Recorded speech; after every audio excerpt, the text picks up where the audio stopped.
Hey, beautiful boys and girls. I'm back. I know it's been a super long time since I've uploaded a video about anything beauty related, but I know that it's been a crazy year for everybody, but it's been especially a crazy year for me, which we'll get into later on in the video. But I just needed some me time. I needed to take it back and go back to what I love and just play with some makeup and just have a good time and just kind of let the world melt away for a few minutes. So here I am. I know a lot of people have reached out and I love you all for that. I'm doing fine. And yeah, so I hope you enjoyed today's video. And like I said, stay tuned for more details on why I've taken like a huge hiatus. All right.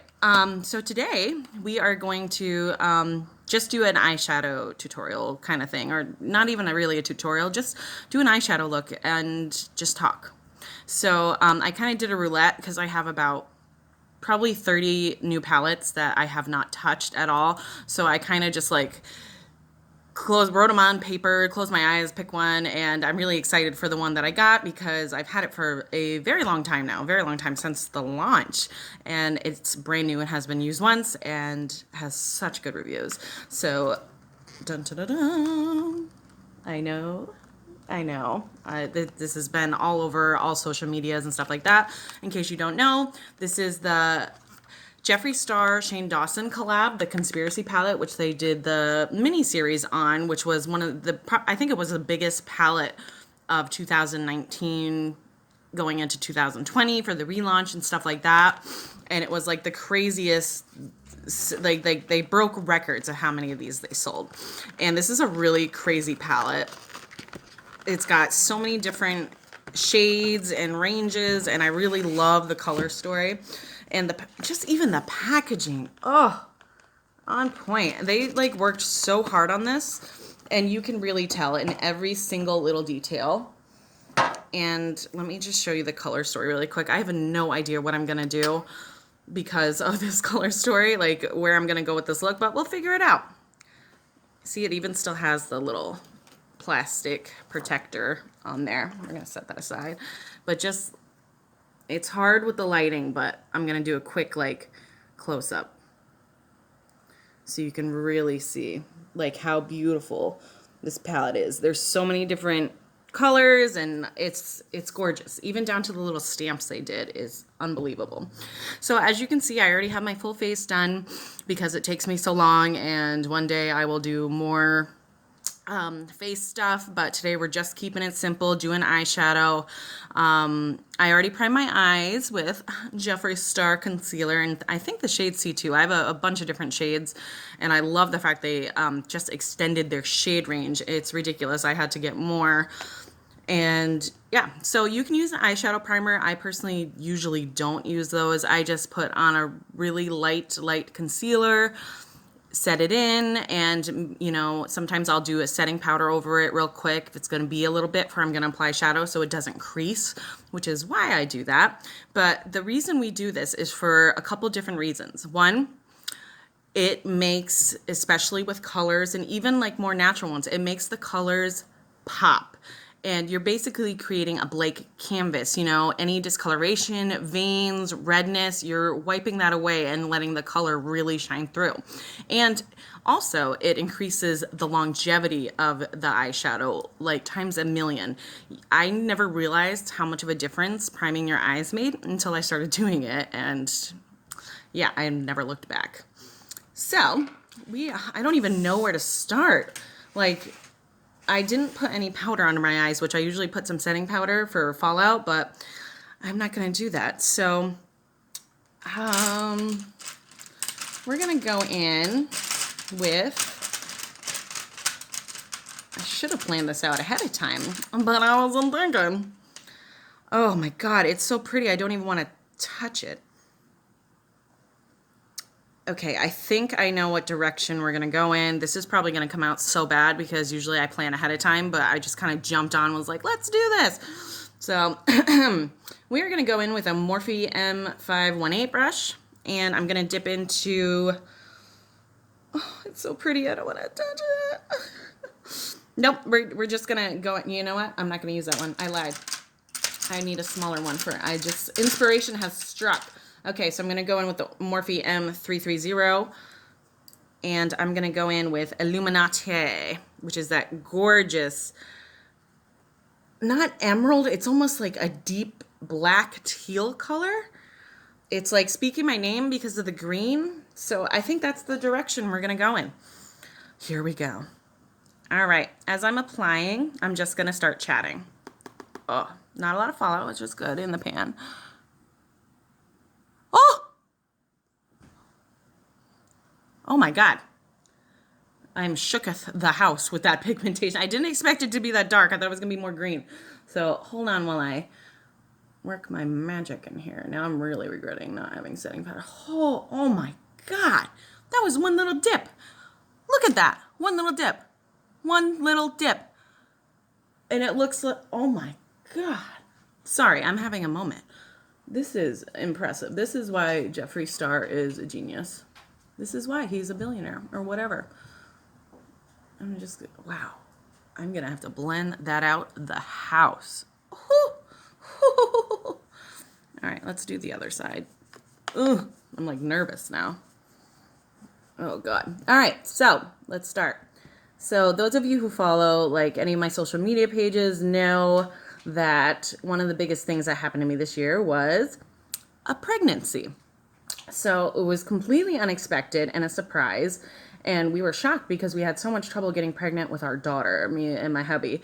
And we did not expect, we were like, maybe we'll think about having one more, but if it happens kind of thing. And it definitely happened. And we were so excited, 3 seems like the perfect number. And so I went to my first appointment, heard the heartbeat, everything was great. And I have a lot of health, high risk factors for pregnancy. I'm not spring chicken anymore. Wow, I look ridiculous right now. Don't worry, it'll come together. And so I went and saw a specialist, which I did see for my daughter too, because of all this stuff. And that was a couple weeks after our original appointment. And I told Nate, I was like, it's just going to be a really quick in and out. They're just like double checking the heartbeat. No worries. Don't come. I'm going to go by myself. You stay home. And I went. Okay. And the tech is starting the ultrasound. That's the word I was looking for. And she starts looking and she's like, out of the blue, she's like, did you know you're having twins? I was like, oh my God, there's no words. I was in tears. I was having hyperventilating, having anxiety attack, so happy and so emotional.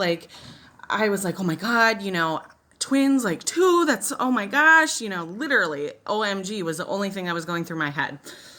And she's, she kind of was like, oh yeah, surprise. And, as it starts going on, she's kind of like, I'm going to go get the doctor who, Dr. Mackenzie, who's a specialist in my area, who is by far one of the best doctors ever. I love him. He is amazing. And he comes in and he's like, oh, twins. And I was like, yeah.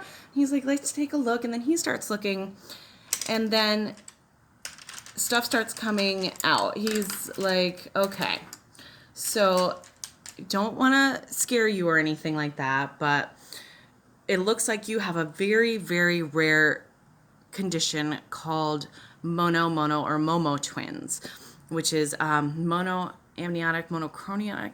I don't remember. I just say momo or mono. And I was like, what's that? Really quick, we're going to go in with this really pretty light blue, what's the tea, to kind of buff this out. Oh God, this is probably going to be so pigmented too. Yeah. So he started explaining it to me and his tone changed a little bit. It was a lot more serious. So I knew that this wasn't something that I had to prepare myself for. And then all the details and statistics and information started coming out. Basically, it's when two babies, they're identical and they share the same amniotic sac, same placenta, everything.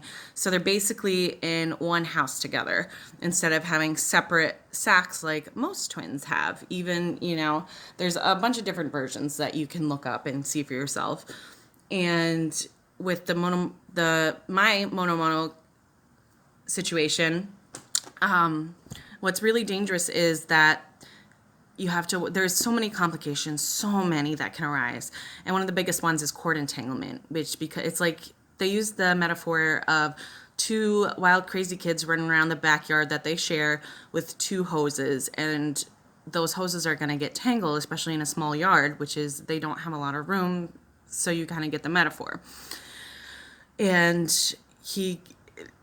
long story short, besides all the complications that can arise, a lot of mothers choose to terminate the pregnancy for many different reasons, because every risk that comes with pregnancy is amplified in this times 1,000. You have so much more higher chance of getting everything basically that you're terrified of as a pregnant mother. And I was so scared. All I could think of is that I want Nate. Why did I say he could stay home? Like, what's wrong with me? And basically, especially in the first 12 weeks, you basically have to go every single week and even after that. But every time you go, they say to prepare yourself to not be excited, because they basically check right away to see if they're still alive. And it was so heartbreaking. It was like, haven't we had enough sorrow with our children? Like, my oldest son has been through so much medically, which I'm not going to get into right now, but he has suffered and has been through so much. It's unreal. And I thought that I paid my penance in life, and that was so much heartbreak, enough for 20 lifetimes. And then now I was going through this. And it was so much to process and digest, and I didn't want to talk to anybody, and that's why I kind of disappeared off all social media sites, because I didn't know what to say. I didn't even know how to process it myself. It was so hard, and I'm just so grateful that I had Nate and my family and such a loving support system that was there for me, because I was a mess most of the time, and I was not a pleasant person to be around. It was a lot. So, I mean, those first few weeks, I didn't even let myself be happy about my pregnancy or excited, because I was so sure that, it's already such a rare thing, and I was sure that the worst case scenario was going to happen to me. And there was complications from day one. Like, everything that they warn you about with this type of pregnancy happened to me. Hand to God, it was ridiculous. It was one thing after another. Not one appointment was like, everything's great, you're doing good. It was always something. So many different things. And with this type of pregnancy, what a lot of people don't know is that no matter what, if you make it, they say, and they stress, if you make it to 24 weeks, then you go into a hospital for around the clock, monitoring, inpatient. Once you're in, you stay there until you deliver at usually 34 weeks latest is what they let go with this type of pregnancy. So I ended up going a few days earlier, because they found out I had twin-to-twin transfusion syndrome, which was another huge thing. It's basically where one twin is taking everything from the other twin, and there's a big growth difference. And so I ended up going, and it was really emotional, and it was so hard for me to be away from the kids and Nate. I basically cried all day, every day, because I couldn't bear to be away from my children and Nate. It was horrible. Time out real quick. I'm trying to think of where I want to go with this. Maybe I'll just keep it simple and go in with sleep paralysis or Diet Cola.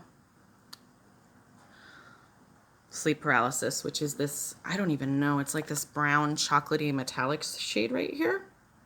Almost gray. We're just going to play with that real quick and see what happens. And this is I think this is a MOTD brush. No, this is a Lori's brush. Our LR110 shadow brush. I just want to see what this does real quick. Oh, okay, okay, okay. Okay, so this is basically, obviously, this whole story is the condensed version. There's so much more that maybe I'll talk more about. I don't know. I'm not cutting my crease today. I don't feel like going that crazy. I'm just doing something little, even though this is a very dark, smoky look. And okay, so I was prepared, even though it was horrible, and with the whole coronavirus situation and stuff like that, you can't have visitors, you can't see your children. My hubby was so great about video chatting me a couple times a day, and it was heartbreaking. I tried so hard not to cry in front of my kids, but being away from them is the worst thing that's ever happened to me. But I knew it was for the best for my health and the babies that I was carrying at the time. And I knew that my kids were safe. My mother-in-law stayed here with them and Nate to make sure that they had extra love and support and help. And she did so much for us that I'm so grateful for. And anyway, so literally, what was it, 3-4 days into my inpatient stay, I was on one of my monitoring sessions, and I felt so bad for the nurses, who were wonderful, by the way, amazing.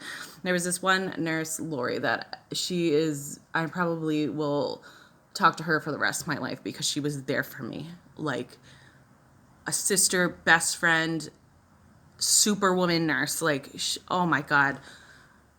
I love you, Lori. Like, you are amazing.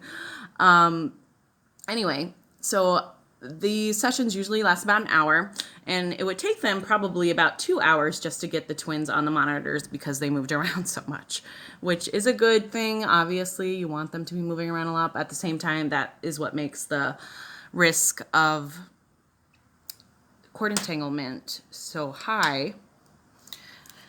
But anyway, so, 2 hours of trying to do it and then being on it for an hour. Literally, I had to go to the bathroom. I had to pee so bad. Let's be real. I have these little things playing around in my bladder.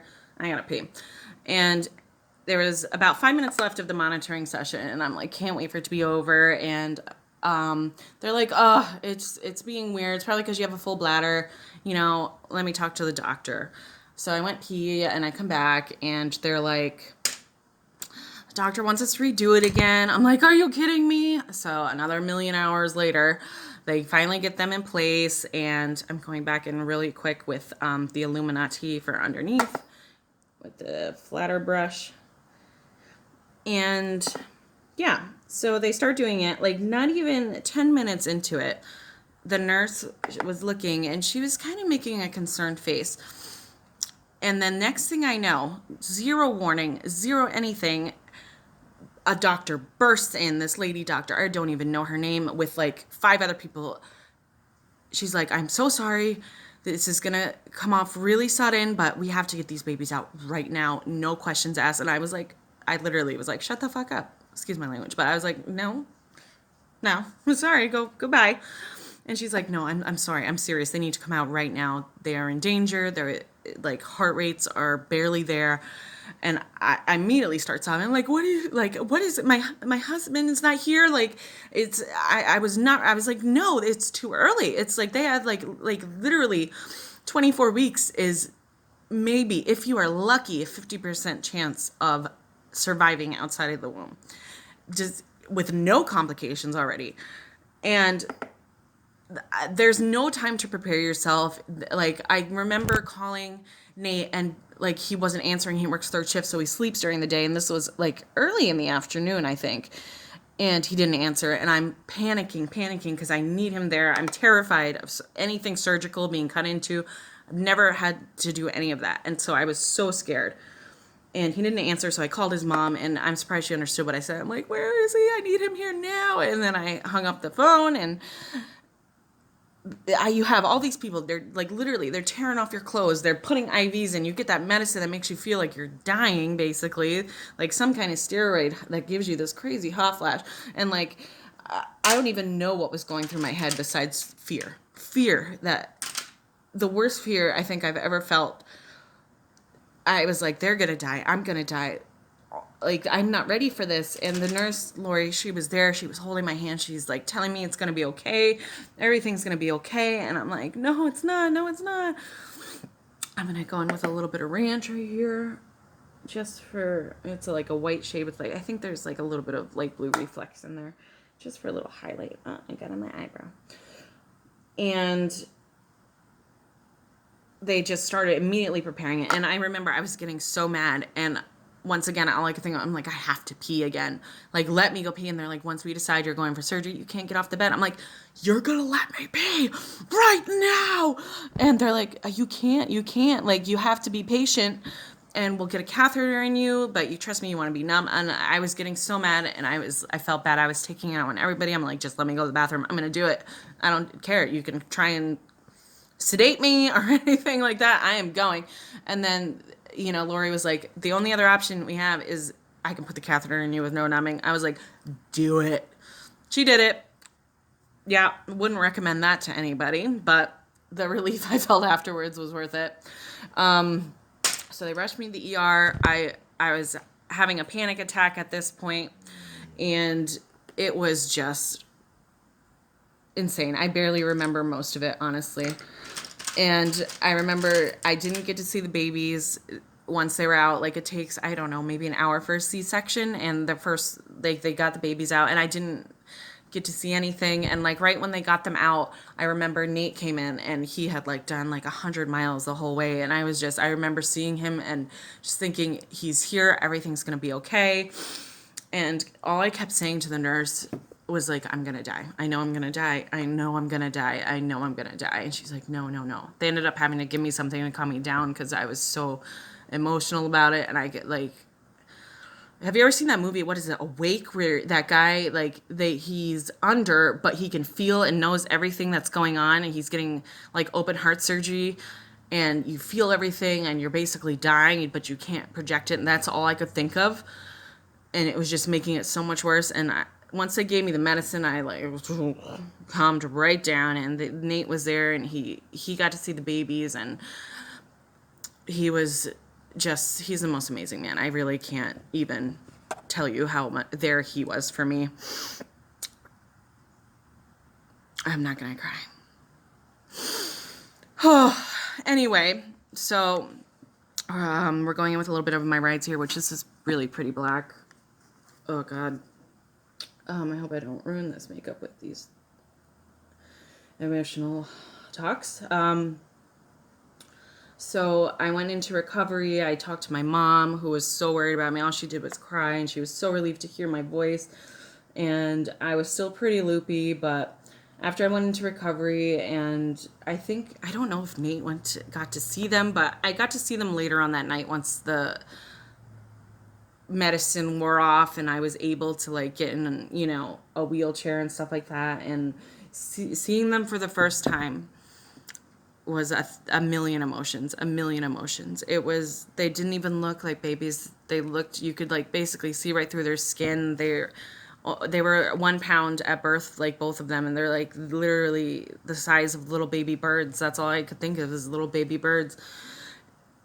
And it was just so emotional. I couldn't believe that they were here. And the NICU team was great, amazing. And I was in the hospital for a few more days, and I went down a lot to see them. And obviously you can't hold them, you can't touch them. It's like you feel like part of your heart is literally in a box.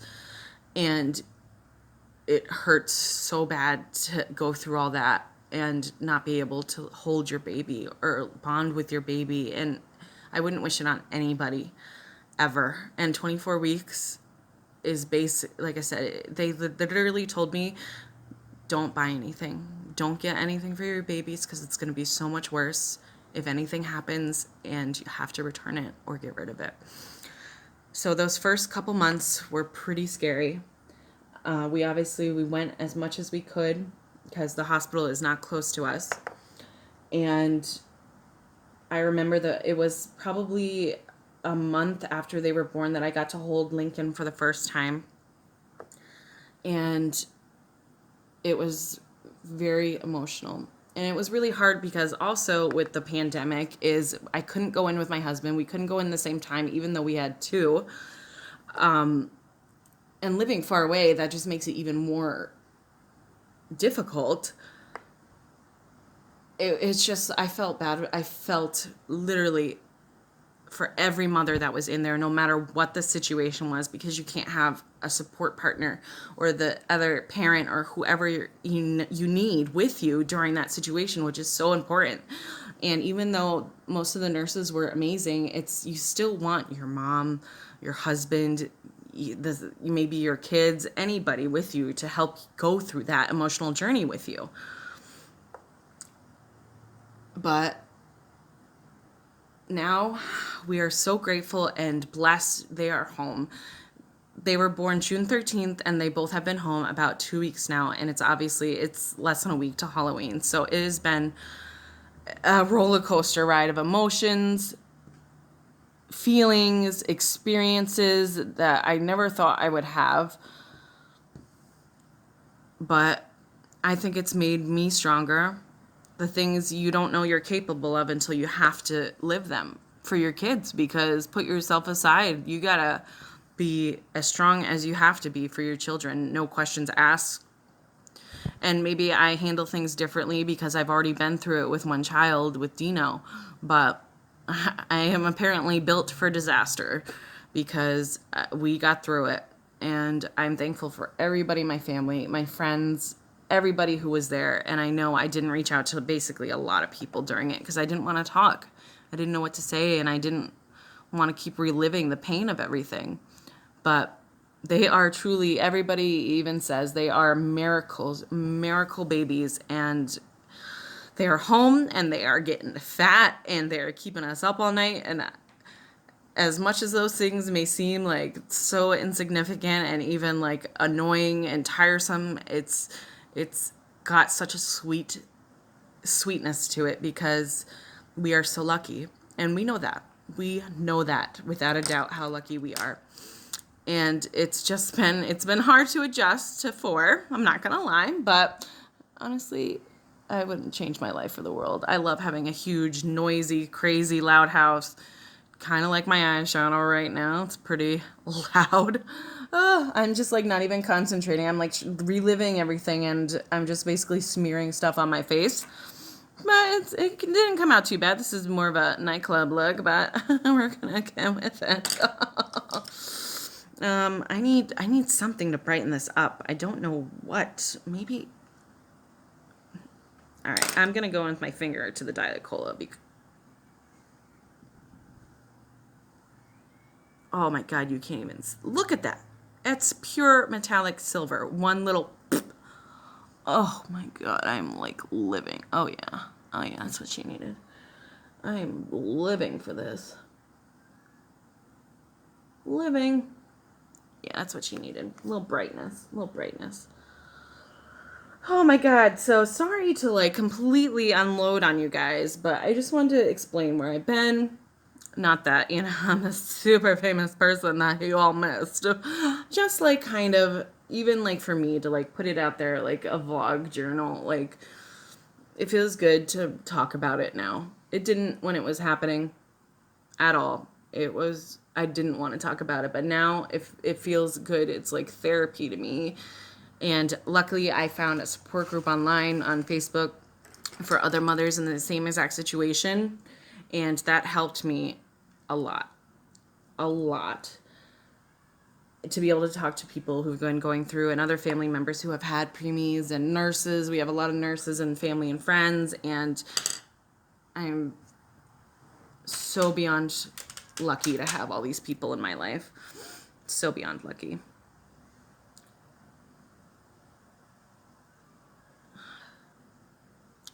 Okay.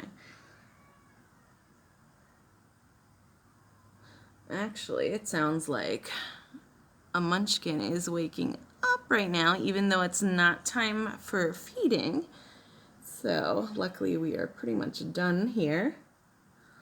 I need a little brush. Look at that little brush. We're gonna go in with the ranch in the corner of the eye.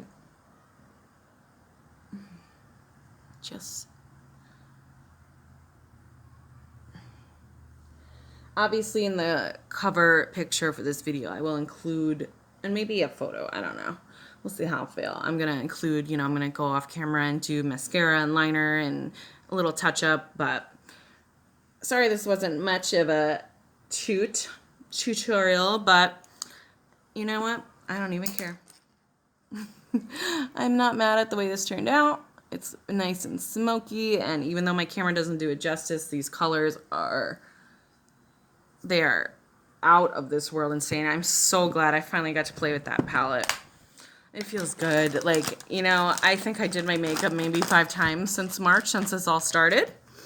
And you know what? Once in a while, you just got to do you and have some me time. And even if you have nowhere to go, girl, trust me, like putting on, a little bit, even if it's a little bit of concealer and doing, a little lash and calling it a day, there's nothing wrong with it. It makes you feel good if that's your thing. Even if it's just a face mask, or change out of those leggings and put on a nice sweater and go to the gas station like that. So if you can't get out and you have health reasons for why you can't, just take a couple selfies. Just feel it's important to take care of you and your mental health and feel good and do what you love. And that's the bottom line, no matter what. And so we're going to wrap this up. Oh, I am like parched. Hold on, Gatorade break. And yes, my reusable straw. Okay, I'm playing around here. Save the turtles. Oh, this is kind of like a Save the Turtles look because it's like green ocean. Yeah, I know. Anyway, so thank you guys for listening, and I hope that you learned something from this, and not necessarily about makeup, but just about